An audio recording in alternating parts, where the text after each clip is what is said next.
আজকে সম্রাট ভাইয়ের বিয়ে উপলক্ষে আমার নানি অনেক অনেক পেঁয়াজ কাটতে বসছে। এই যে আমার মামা সেই জায়গায় ডিম ছুলতেছে। ডিমগুলো এত বড় বড় যে সে চোখে দেখতে পারতেছে না, আবার চশমা লাগাইছে। এটা কি কোনো কথা?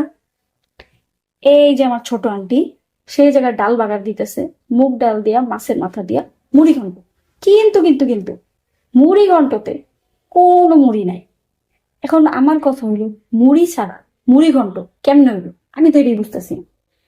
এই জায়গা আবার আমার মা খালা দুই বোন মিল্লা মাছ কাটতেছে।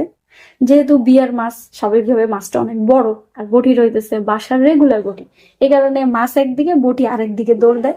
দুই বোনের জন্য দুই দিক থেকে টাইম না ধরে মাছটারে কাটতেছে। মাছের জীবনটা পুরা তেজপাতা। এখন এই মাছ কাটা হইলে মাছটা সুন্দর করে ধুইয়া ছোট ছোট পিস টিস কইরা রান্নার জন্য রেডি করব। আর আমি আপনাদেরকে এদিক দিয়ে দেখাবো যে বিয়া উপলক্ষে কি কি আইটেম করা হয়েছিল। তাহলে চলেন আমরা দেখে আসি।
এই যে আমার সেই রোজাদার ভাই, যে ইফতারের পর খুবই ক্লান্ত, অজ্ঞান হয়ে গেছে, তারে এখন আবার জ্ঞানে আনতে হইব। এখানে আবার খাওয়া দাওয়ার পর্ব শেষ করে চা খাইতে খাইতে চাচা ভাইস্তা ভাস্তি সবাই মিলা আড্ডা দিতেছে। এখন আপনাদেরকে আমি আসল পর্ব দেখাবো। চলেন আমরা দেখে আসি বিদায়ের পর্ব। মানুষ মেয়েকে বিদায় দেয়, আমরা আমাদের ছেলেকে বিদায় দিব, মানে আমার ভাইকে। আমার আম্মু ওই জায়গা বুঝাই দিতেছে আমার ভাবিরে যে কিভাবে কিভাবে নিয়ে যাবেন আর কিভাবে কিভাবে আবার নিয়ে আসবেন। আমার ভাই এখন শ্বশুরবাড়ি যাওয়ার জন্য খুবই এক্সাইটেড, বউ রেখে যাইতেছে না। এখন আমার মনে পড়ছে, আর আমার বউ কই, আবার গেছে বউ আনতে। এখন বউ নিয়ে আমার ভাই বেরোইব।